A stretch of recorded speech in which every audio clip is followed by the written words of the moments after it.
As has been the case the last few years, there's been so much news that a lot of important stories have gone underreported. But that is particularly true this year. We asked our Washington correspondents what story they think deserves more attention. My undercovered story of the year is hunger. Not that CBS hasn't covered hunger and those who have found themselves, for various reasons, the pandemic, economic insecurity, and other reasons, in need of food. We've covered that extensively. The undercovered part of that story is all of the volunteers who have had to innovate and adapt and create all new methods within the coronavirus, and with strapped state federal budgets and dwindling private sector contributions, ways to keep feeding the hungry in our country.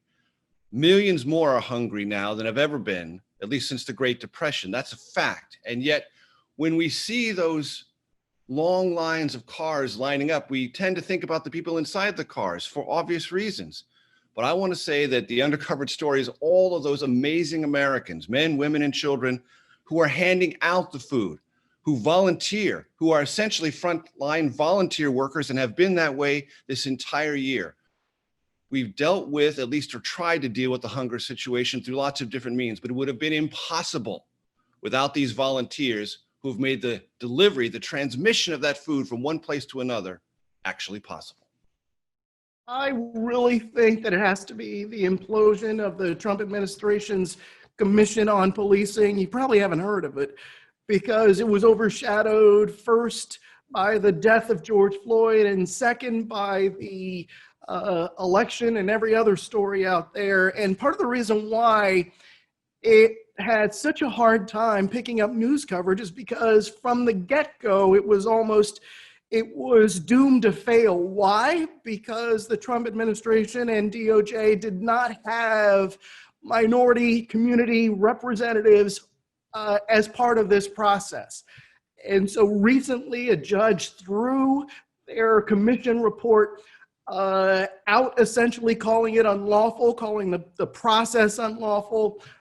And so I've talked to sources who said that they knew, and these are law enforcement sources, they knew going into this, just the way it was being constructed by the Trump administration, that it would fail. And it did fail. And even as the unrest was spreading across the country, they pushed forward with this commission that would have fundamentally changed policing as we know it. This is something that hadn't been done since 1965. And so I think that is the undercovered story of the year. And it's something that you will hear about going forward because it is an issue that the Biden administration will have to address early on. I think one of the most undercovered stories of this year was the impact of the pandemic on children. Yes, they're at lower risk of serious illness, but in so many other ways, they really bore the brunt of this pandemic. Learning loss, loneliness, reduced physical activity. And I hope that once the risk of COVID recedes, we'll hear more about what it is that they missed this year and how we can help them get it back. I think a lot of us who don't directly cover the coronavirus day to day admittedly have struggled at times to accept the fact that there were so many other issues and stories that weren't necessarily covered as much as they might have been this past year, and yet it is hard to argue with the need to cover it as much as it was. There was, however, one thing that perhaps we all should try to pay more attention to, not just this past year, but every year, and that is what's going on in our own neighborhood, specifically down in Latin America.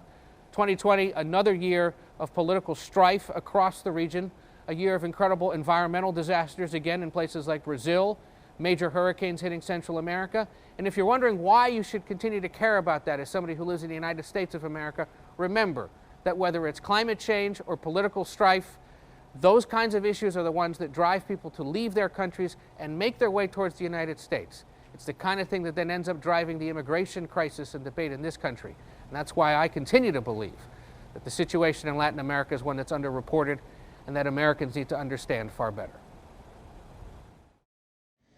One story that just cannot be reported enough is the impact COVID has had on women in the workplace.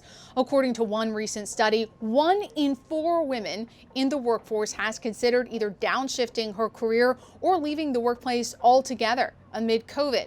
Now, Margaret has done a great job tweeting about this and incorporating it in the show, but many people are still not aware that job losses have disproportionately impacted minority women and that childcare burdens have disproportionately fallen on mothers and not fathers.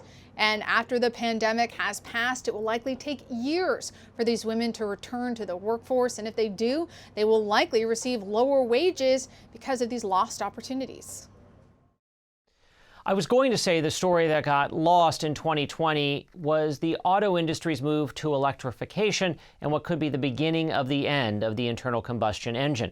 It's also a key component of self-driving cars. It's not gotten the coverage it deserves, but really the story that got lost this year is the pandemic's impact on mass transit.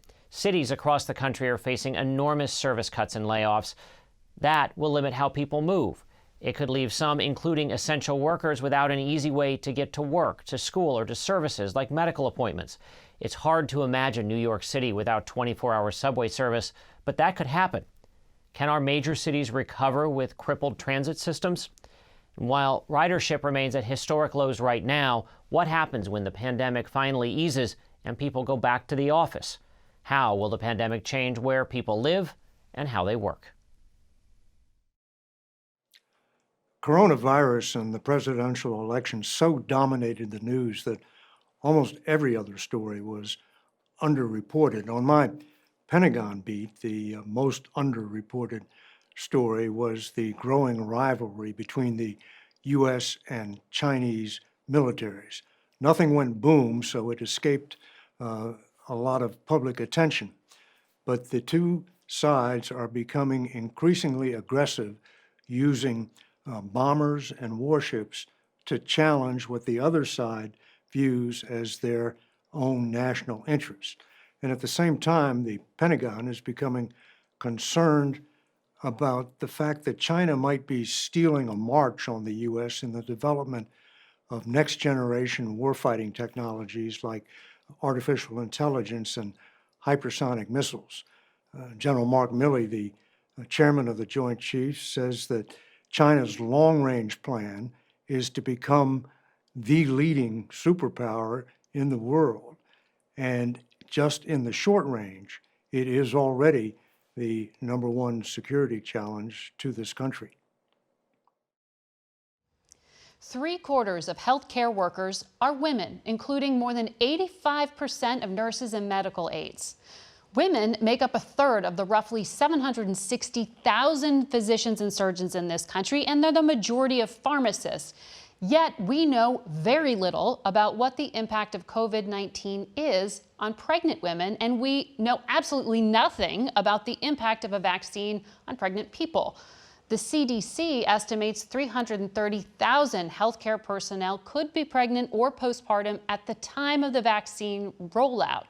So while frontline workers will have first access to a vaccine, we don't yet know what the impact might be on them or their newborn children.